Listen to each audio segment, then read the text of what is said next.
I feel free when I post, when I see people, when I share my life with people. Why? You don't want to. Why? No. No. There's information that should be private. You're jogging your head with your watch. Look at how many kilometers you did, how many calories you burnt. Let it end there.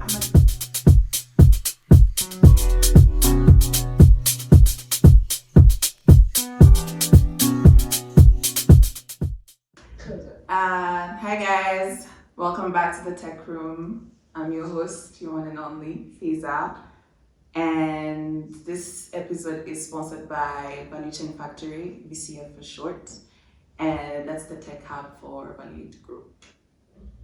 And today's topic is about cybersecurity, cyber threats, and cyberbullying. So I have an expert. He likes to call himself an expert. So yeah, please, I want you to introduce yourself. Tell us your names, what you do, and your favorite drink, if you drink, that is. Okay, my name is Onsongo. I do many things, but primarily I'm in charge of infrastructure and security for across the group. So I make sure that everything, all the servers of the group run and they're secure. Favorite drink, I'll skip that, and I will substitute it with my favorite sport, which is rugby. And for those who don't know, Rugby World Cup starts tomorrow. Yes, thank you. So you don't drink? You're not an alcohol person? You could be drinking water. It doesn't just... Mango juice. I'll take mango juice. That's like the most healthiest drink ever. Yeah, you need to be healthy. See, my skin is glowing and stuff. So do you play rugby? Yes, I used to play rugby until last year. I got injured and work. But I was in crutches for a bit, but yeah, I'm good now and hopefully going back to play soon. Yeah. Okay, so let's dive right into it. So, cybersecurity. What's cybersecurity? Okay, so interestingly, I'm just going to look at the non-technical aspects. You can look at both technical and non-technical. Alright, so from a non-technical point of view, we're talking about cyber, we're talking about the cyberspace. And cyberspace primarily refers to the internet. So these are just computers connected all over the world. So when we talk about cybersecurity, what we're talking about is how to protect yourself. And not only yourself, because in this day and age, we have very many devices that go onto the internet on our behalf. So when we talk about cybersecurity, we not only talk about being safe as a human being, but being safe as a human being in all your devices that are connected to the internet. Oh, okay, interesting. So I saw I was doing my research before this new podcast. This episode, sorry. And the types of cybersecurity, a lot of them. I saw like 20 lists. There's network security, application security. So how many types are there that you know that you can talk about? There's only one type. Like you see, so the reason I say there's only one type is because when you talk about cybersecurity, again, it goes back to what I said. We're trying to protect people and devices on the internet. So the internet is quite simply people who have information and people who want to access that information. So when we talk about cybersecurity, we're saying these people who want to access the information need to be able to access that information securely. Let's take, for example, Gmail. You want to read your email. You want to log into Gmail, read your email, or maybe reply to an email. So when we talk about cybersecurity, we're ensuring that from the time you log into your account to the time you send that email, that whole process is secure. So that's what cybersecurity encompasses. Yes. And how do you ensure that is safe, from one point to another? Okay, now that's what I do on a day-to-day basis. Okay. So the first thing we need to make sure is there are a bunch of things that we need to make sure. And let me go back to the example of Gmail. You want to send an email, just Gmail or whatever email you use. So you log into the site. So the first thing we ensure in cybersecurity, or just in security in general, is as the data leaves your device and goes to the server that's hosting the information you want to access. The first thing we do is we make sure that connection is done securely. And how do we do this? We do this by passing that information over a secure channel. And the secure channel, just in simple terms, is when you go to a site, you type HTTPS, and so that's HTTP secure. So you're just passing your data through a secure channel. So that's the first thing that we ensure. We make sure that the data from the client to the server is secure.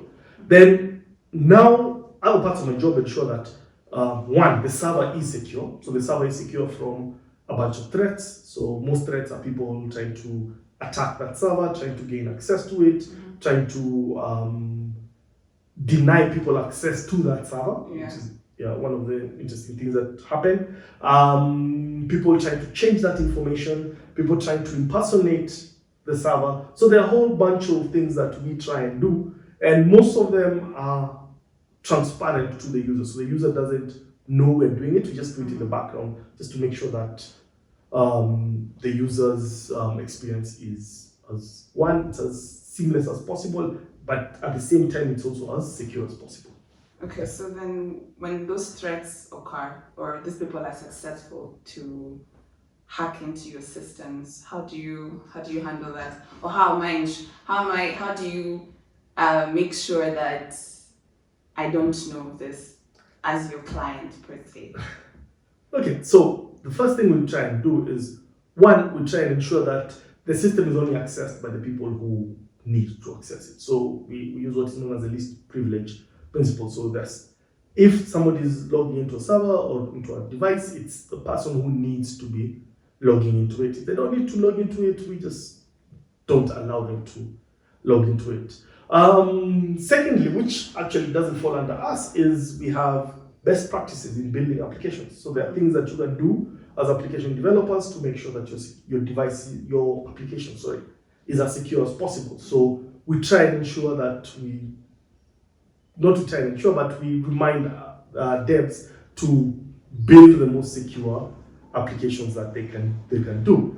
Then thirdly, we run software on the servers that does a bunch of things. So we have software that like antivirus software, make sure the viruses are not there.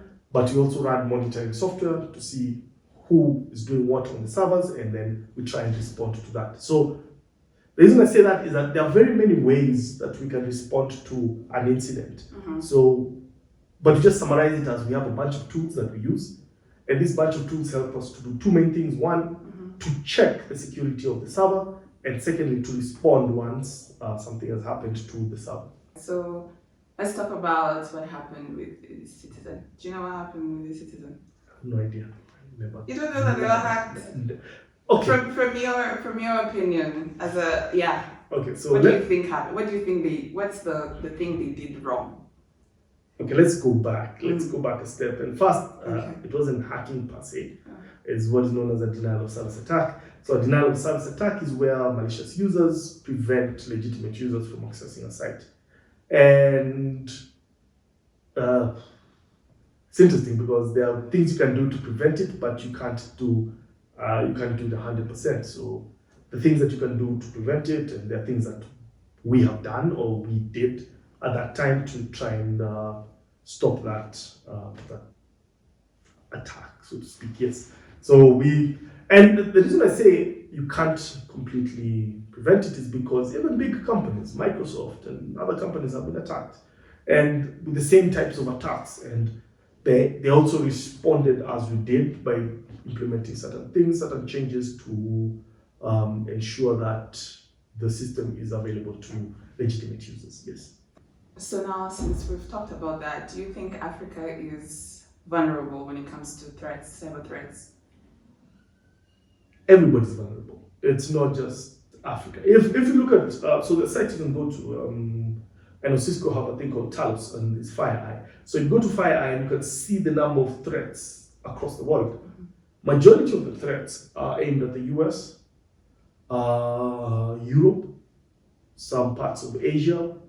Yeah, but those are the major hotspots of the threats across the world. And why are they aimed there? Because that's where majority of sites like e-commerce sites, sites that have a lot of information or that collect credit card information are stored. So people try and attack those sites. Because you see, at the end of the day, okay, let me go back. Just not get a bit technical.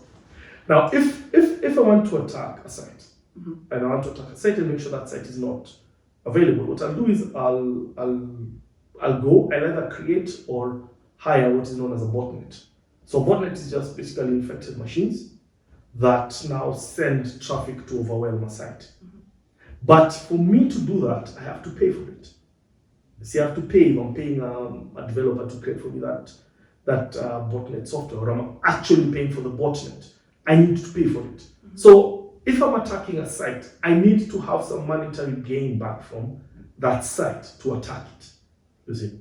So the thing about it is most of the sites that exist are in the West. So the US primarily, and Europe, and maybe some parts of Asia. So that's where majority of the attacks are targeted at. Certain threats, yes. So sorry, going back to what you asked. Yes. So Africa as a continent. And before, just Yes. let me catch you. Okay. No, it's okay. Do you think Africa is not a threat per se because we don't have things? Like US has everything you would ever want, but Africa doesn't have. So what's the need that we are hacking you and what are we getting? Because they tried to hack a bank called Bank of Africa. It was in Mali. They're still trying to do that. But they're so specific on what they want to hack, banks, and because that's money. But in the US, there's so much, there's data, there's so many informations that... Okay, so you again can look at it in this way. One, yes, we may not be we're a small market, we're still small. If you look at the number of cards that have been issued in Africa versus the US, it's very, there's a big discrepancy. But at the same time, we're also a target. You see, the thing about IT is everybody is a target. Not just everybody, but everybody and everything is a target. So you see, you look at it in terms of you'd think that Africa is not a target. But if I'm an attacker, how do I think? I think one, I want to create a botnet. If I want to create a botnet, what do? I go to a place where one, there's relatively fast internet, which, by the way, Africa, in some parts, we have really good internet. Other parts not much, but some parts we have really good internet. Yes. So if I get a place with very good internet, that means that I can probe for more devices and I can attack more devices and use those devices to build my botnet. So when you look at attacks, don't just look at it in terms of Africa is not what's the word? It doesn't look good to an attacker, but it looks good because one, there's some financial gain that they can get. They can get some money, but at the second time, they can get devices that they can then use to form botnets to now attack other sites, especially if the security on those devices or on the networks hosting those devices is not up to standard or not well done. Yes. So they should literally take cybersecurity as a big deal. They should impose it, whether they have or not, and they shouldn't wait for something like, sorry to use this again, what happened in Kenya, the citizen. They shouldn't wait for an oops so that they can be like, okay, let's reinforce this and have a tight security when it comes to... Yes, so everybody should. And on talk about cybersecurity now, go back and see one mistake people make. Let's look around the room and I know this. I can see a smartwatch. So one mistake people make is they think that cybersecurity is just a government site being defaced, a government site not accessible, a government site being hacked. But you look at it in terms of a few like a year or so ago, there was a secret US base that was discovered. And how was it discovered? It was discovered because people with smartwatches upload their exercise regime to a site, and then they made it public. So somebody was like, this person, you can cross-reference, they have a name. You can cross-reference them on Facebook. They work for the US Army. And they're jogging on this site. Like 4 or 5 different people are jogging on this site. Why are they jogging here? They're here for work. What work are they doing? This is a remote place, and maybe on Google Earth it's blurred out. So you say, So the only explanation is that this is a secret US Army base that nobody wants to know. So, so when we talk about, and this is what I tell people, when you talk about cybersecurity, you think it's just about me trying to gain access to your machine for whatever, maybe get your credit card and stuff. That's not all. If I know what you do, if I know you have a smartwatch, and then without smartwatch, and I don't know how to say this. I see people doing it on their WhatsApp status and saying this is the what's it called? The route I ran. Yeah. And I'm like, ooh. That's a lot of information. Why would you do that?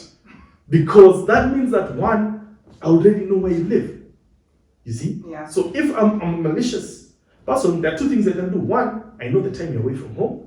Two, I know where you live. But that makes you a bully then. It doesn't make me a bully, it makes me a very smart criminal. No, a bully. That's a smart criminal. I've not done anything. I've not bullied you. Yet. I have just gone to your house when you're not there and stolen from you. Because you have put public information that should be private, you're putting it in the public realm.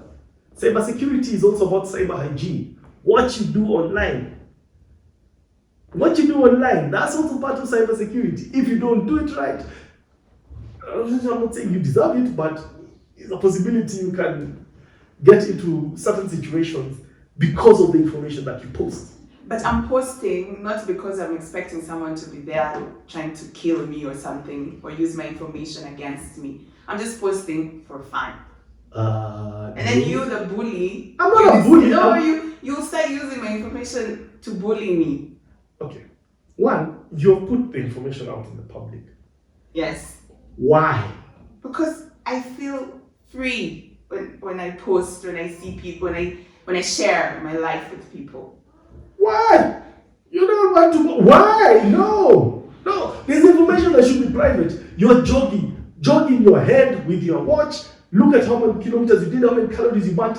Let it end there. I'm advertising health. How to be healthy. Come with me on my journey. Just post a before and after picture. We don't want to know where you jog. Now, It's okay. Just post a before and after picture. Like, oh wow, she worked so hard. But anyway, but you see, the thing is, I, for example, I've not saved my home location on my phone. My phone doesn't know where it lives. It knows I go somewhere, but it doesn't know what is home. Okay. There are things which there's information that, which reminds me, when you see, part of cybersecurity is there's a thing that people do which it's the simplest thing to do in regards to cybersecurity. It's just when you stand up from your machine, lock your machine. Just that. Just lock your machine. Yeah, because if you leave it on like this, it's like someone somewhere. Exactly. Trying to bully me, but yeah. I'm just. Why are you bullied? That's what I'm saying. Look, imagine my life. Sorry if you're bullied. I'm sorry. Apologies. Okay. Sorry. Tell us we'll bully them back. Anyway, so the thing is, there are things which you do, like just locking your machine when you're away from it, putting a lock on your phone. Okay. So some people will be like, oh, why are you putting a lock on your phone? What do you have to hide? A lot of information, especially personally identifiable information. I have people's numbers. I have things you can SMSs and emails and things like that. And the more we rely on smart devices, the more information we put out there, and the more things that if they got out, it will be catastrophic for us. Yes. So how do you think we should protect our youth, our little kids online, from cyber bullies? Precisely. But yeah, how do we ensure that they're safe online? Because a lot of things are happening online now. In terms of even job, okay? But how do we protect them? Okay. I know I'm a tech. Protect themselves. I'm a tech and I'm the last person to be saying this. Okay. But kids don't belong in social networks on the internet. But the little tablets here, Mama's cooking, have a tablet. It's okay. Put YouTube Kids on it and lock that YouTube Kids down. Okay. You see, at the end of the day, what is a kid doing with a social network? You're below the age of 12. You don't need a social network. Actually, even 18. Like, let me just go up to 18. Maybe 14, 15. But you don't need a social network. What are you doing on Facebook? Catching up with friends. You meet your friends physically, you see them and you talk at school, and that's it. Yeah. Or if you need to talk to them, use text. I like text. So it's better to use text. I like text. I like text and I like voice. You can't send pictures. Okay, you can't send pictures. You can't, like, how do you bully somebody on text? Just ignore them. Just delete the text. That's done. We don't need social networks for children. Children need social networks when they're above a certain age. They'll be 14, 15, where they can discern certain things, you know? But we still have to be behind them as parents or guardians. Yes, we have to be behind them, but you see, if everybody does the same thing, if a kid comes and says, oh, I want a Facebook account, be like, no. You grow up, then you open your own Facebook account. But let me tell you why. So this is the thing that really, there's nothing I can do about it, but it irritates me. Let me try and use gentle language. Okay. A kid is born. The parents open for them an Instagram account. For what? For what? That child does not need an Instagram account. That child needs to learn how to spell, how to walk, how to be potty trained. The basic things that kid needs. That kid does not need an Instagram account. When they're 18 and above, let them open their Instagram account. You'll be like, oh, my first steps. Nah! It's your narcissistic parents' first steps. That will not just down. That makes me mad. Why? It's unnecessary, totally unnecessary. Okay. People just have things that they do. You know, okay, let me just stop there. But yes, it's just wrong. And it doesn't make any sense. Yeah. Okay, fine. So keep your kids out of social media. Until they're teenagers. Yes. Okay. And lock down their devices. Well, Onsongo, I know your phone has been buzzing. This guy is being looked for. Leave it alone. They'll look for me. They'll send me an email or something. Okay, so, well, unfortunately, this is the end Cool. of our podcast. Thanks for coming. I hope we'll see you again. Anytime. Just tell me in advance and I'll make time and I'll come. Okay, did you enjoy the podcast? Yes, I did. I learned a lot. So, guys, thank you for watching us. And you know the drill. Catch us every Monday, 7 a.m. Follow us on Instagram, TikTok, and subscribe to our YouTube channel and our Facebook page. Yeah, see you next time. Bye.